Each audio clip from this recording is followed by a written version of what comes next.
នេះខ្ញុំសូមជម្រាបសួរទៅដល់អ្នកស្ដាប់ទាំងអស់គ្នាជាពិសេសអ្នកដែលគាត់សិក្សាខាងផ្នែកហិរញ្ញវត្ថុក៏ដូចជាជំនាញដែលពាក់ព័ន្ធជាមួយនឹងសេដ្ឋកិច្ចជាដើមនោះអញ្ចឹងថ្ងៃនេះខ្ញុំនឹងចែករំលែកអំពីទស្សនវិជ្ជានៃការវិនិយោគប៉ុន្តែមុនទៅដល់ទស្សនវិជ្ជានៃការវិនិយោគហ្នឹងក៏យើងត្រូវដឹងអំពីចំណេះដឹងមូលដ្ឋានផងដែរថាតើភាពខុសគ្នារវាង real asset គឺទ្រព្យសកម្មពិតជាមួយនឹងទ្រព្យសកម្មហិរញ្ញវត្ថុដែលគេហៅថា financial asset តើវាខុសគ្នារបៀបម៉េច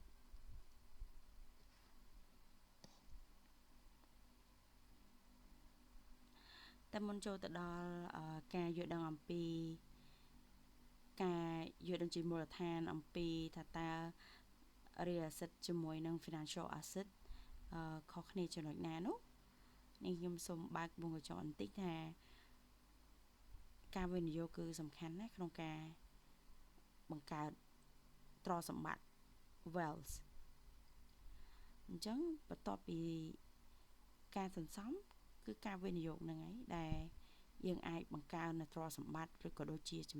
ចំណូលបន្ថែមបាននិយាយអំពីកម្រិតនៃនៅក្នុងសេដ្ឋកិច្ចគ្រួសាររបស់យើងគឺជាចាំបាច់យើងត្រូវមានការសន្សំហើយក៏មានការបែងចែកទៅដល់ការវិនិយោគផងដែរដើម្បីយើងបង្កើនចំណូលក៏ដូចជាបើនិយាយស្រួលស្រាប់ទៅដូចបង្កើនទ្រព្យសម្បត្តិក្នុងរយៈពេលណាមួយដូចជារយៈពេលមធ្យមឬក៏រយៈពេលវែងជាដើមអញ្ចឹងការវិនិយោគនេះគឺពិតជាសំខាន់អញ្ចឹងមកដល់ topic យើងវិញថាតើreal asset ជាមួយនឹង financial asset ហ្នឹងខុសគ្នាយ៉ាងម៉េចអញ្ចឹងបើយើងនិយាយនៅក្នុងក្រុមហ៊ុនវិញ real asset គឺជាទ្រព្យសកម្មដែលបង្កើតជាចំណូលទៅឲ្យក្រុមហ៊ុនឬក៏សហគ្រាសអញ្ចឹងឧទាហរណ៍បើសិនជាយើងមានលុយយើងទៅទិញដីយើងទៅទិញអគារយើងទៅទិញម៉ាស៊ីនផ្សេងគឺដើម្បីបង្កើតជាផលិតផលឬក៏សេវាកម្មហើយផលិតផលសេវាកម្មហ្នឹងគឺបង្កើតចំណូលមកវិញអញ្ចឹង land គឺដីអគារម៉ាស៊ីនក៏ដូចជាចំណេះដឹងទាំងអស់ហ្នឹងដែលត្រូវបានប្រើប្រាស់ក្នុងការផលិតផលនិងសេវាកម្មនេះនឹងបង្កើតចំណូលឲ្យយើងចំណូលឲ្យក្រុមហ៊ុនអញ្ចឹងធាតុទាំងអស់នេះគឺជាទ្រព្យសកម្មពិតដែលគេហៅថា real asset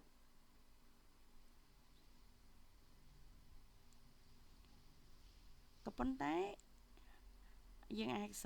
សម័យមើលថាបើសិនជាយើងមិនមានដើមទុនគ្រប់គ្រាន់ទេក្នុងការវិនិយោគទៅលើអគារឬក៏ម៉ាស៊ីនឬក៏ដីដើម្បីផលិតផលសេវាកម្មណាមួយនេះថាតើយើងអាចវិនិយោគទៅលើទ្រព្យសកម្មរបៀបណាដើម្បីបង្កើនចំណូលអញ្ចឹងយើងនិយាយទៅដល់ទ្រព្យសកម្មហិរញ្ញវត្ថុហើយអញ្ចឹងទ្រព្យសកម្មហិរញ្ញវត្ថុគឺមានន័យថាគឺជាការ allocate ជាការបែងចែកនៅចំណូលក៏ដូចជាទ្រព្យសម្បត្តិរបស់យើងហ្នឹងឲ្យបានត្រឹមត្រូវនោះគឺមានឧទាហរណ៍ណាដូចជាការទិញនៅមូលបត្រទៅទិញហ៊ុនផ្សេងហ្នឹងឬក៏សញ្ញាបត្រ bond ដែលយើងខ្លាយគឺជាម្ចាស់ នៃសហគ្រាសនឹងដែរប៉ុន្តែដោយប្រយោជន៍អញ្ចឹងខ្ញុំលើកឧទាហរណ៍ថាបើសិនបើយើងអត់អាចទៅទិញដីទិញអាគារទិញម៉ាស៊ីននេះដែលលើកឧទាហរណ៍ពី real asset ហ្នឹងណាបើយើងអត់ទិញបានទេយើងអាចទិញជាភាគហ៊ុនរបស់ក្រុមហ៊ុនហ្នឹងទិញជាភាគហ៊ុនយើងខ្លាយទៅជាម្ចាស់ហើយជា owner ជាផ្នែកណាមួយនៃជាផ្នែកនៃម្ចាស់ជាសំទោសគឺជាផ្នែកជាផ្នែកនៃម្ចាស់នៅក្នុងក្រុមហ៊ុនហ្នឹងដែរជាឧទាហរណ៍យើងអាចទិញភាគហ៊ុនរបស់Toyota ដែលជា financial asset ហ្នឹងអញ្ចឹងតើយើងអាច generate income ដោយរបៀបណា generate income តាមរយៈទទួលបានឧទាហរណ៍ដូចជា dividend ពីមូលបត្រនោះដែលយើងបានវិនិយោគហ្នឹងហើយយើងអាចសួរសំណួរថាតើ dividend ហ្នឹងយើងបានមកពីណាក្រុមហ៊ុនមានលុយណាចែកអញ្ចឹងនៅពេលដែលក្រុមហ៊ុននេះយកលុយយើងនេះយកលុយយើងដែលយើងវិនិយោគហ្នឹងគាត់យកទៅទិញម៉ាស៊ីនឬក៏ទិញអ្វីមួយដែលជួយទៅដល់ផលិតផលសេវាកម្មរបស់គាត់ដើម្បី generate income របស់គាត់អញ្ចឹងនៅពេលដែលគាត់យកលុយយើងដែលយើងវិនិយោគគាត់ទៅទិញ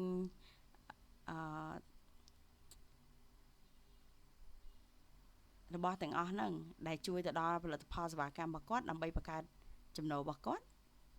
គឺគាត់ទទួលបានចំណូលអញ្ចឹងមានចំណូលអញ្ចឹងគាត់អាចបង្កើន profit របស់គាត់ប្រាក់ចំណេញរបស់គាត់អញ្ចឹងនៅពេលដែលទទួលបានប្រាក់ចំណេញយើងជាអ្នកវិនិយោគក៏ដូចជាម្ចាស់ភាគហ៊ុនមួយដែរនៅក្នុងក្រុមហ៊ុននោះយើងទទួលបានភាគលាភដែលហៅថា dividend ដែលជាធម្មតាជារៀងរាល់ឆ្នាំយើងនឹងទទួលបានអញ្ចឹងបើសិនជានៅក្នុងទស្សនវិជ្ជានៅប្រទេសកម្ពុជាយើងវិញយើងអាចទិញភាគហ៊ុន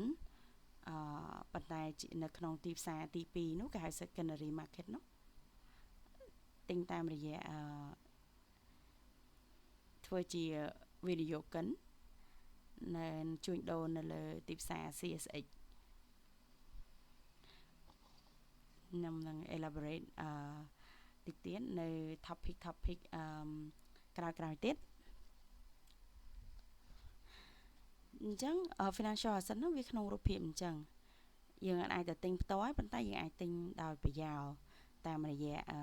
stock and ឬក៏ជាសញ្ញាបត្រជា bond ផ្សេងហ្នឹងអញ្ចឹងនេះគឺជាទស្សនវិជ្ជានៃការវិនិយោគទៅលើទ្រព្យសកម្មហិរញ្ញវត្ថុ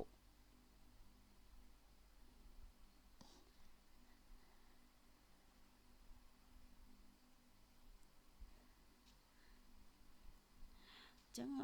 ជាឧទាហរណ៍ពាក់ព័ន្ធជាមួយនឹង financial asset នេះខ្ញុំបានលើកឡើងនៅពីលើហ្នឹងហើយក៏បានបញ្យល់ខ្លះដែរ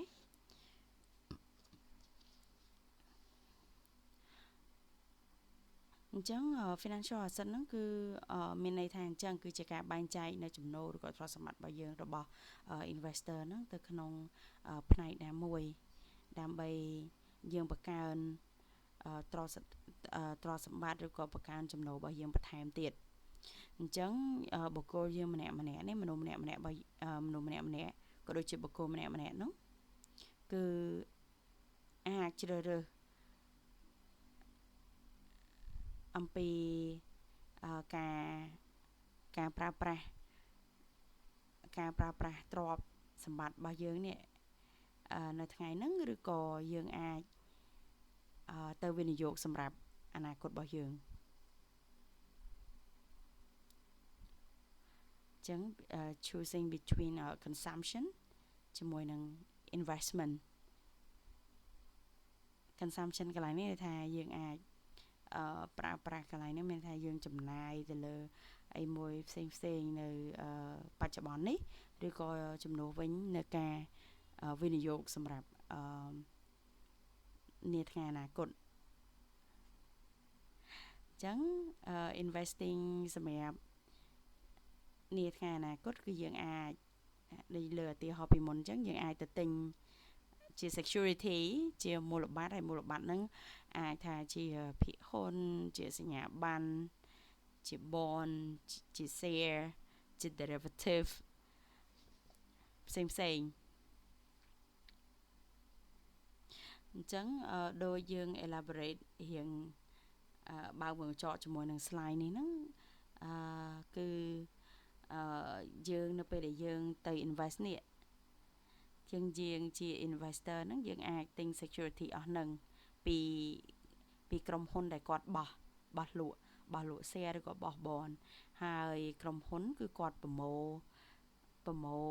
លុយដែលយើងវិនិយោគហ្នឹងក្នុងរូបភាពជា share ជា bond ហ្នឹងគឺគាត់ប្រើប្រាស់លុយហ្នឹងគឺដើម្បីអីគឺគាត់ដើម្បីទៅចំណាយគាត់ទៅវិនិយោគទៅលើ real asset ដូចជាអីគេដូចជាអគារដូចជាឧបករណ៍ឬក៏បច្ចេកវិទ្យាឬក៏inventory អីនានាហ្នឹងគឺដើម្បីបង្កើតចំណូលរបស់គាត់បង្កើតចំណូលគាត់បង្កើត profit របស់គាត់ចឹងត្រឡប់បានមកវិញគឺបានភាគលាភក៏ដូចជាការប្រាក់ជូន investor វិញជូនវិនិយោគិនវិញ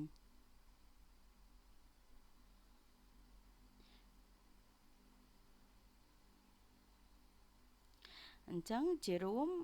វិនិយោគិនគឺគាត់បាន return ត្រឡប់មកវិញនៃការវិនិយោគរបស់គាត់ហ្នឹងគឺមកពីណាគឺមកពីចំណូលឬក៏បានមកពីប្រាក់ចំណេញរបស់ក្រុមហ៊ុនដែលគាត់វិនិយោគហ្នឹងដែលបានមកពីការវិនិយោគទៅលើ real asset របស់ company ហ្នឹងចាអញ្ចឹងទៅវិញទៅមកទៅ real asset ជាមួយនឹង financial asset ហ្នឹងវាហាក់បីដូចជាមួយ direct មួយទៀត indirect ហ្នឹងហើយអរគុណច្រើនសម្រាប់ការស្ដាប់នៅក្នុង lecture ពាក់ព័ន្ធជាមួយនឹងទិដ្ឋភាពទូទៅនៃការវិនិយោគអរគុណ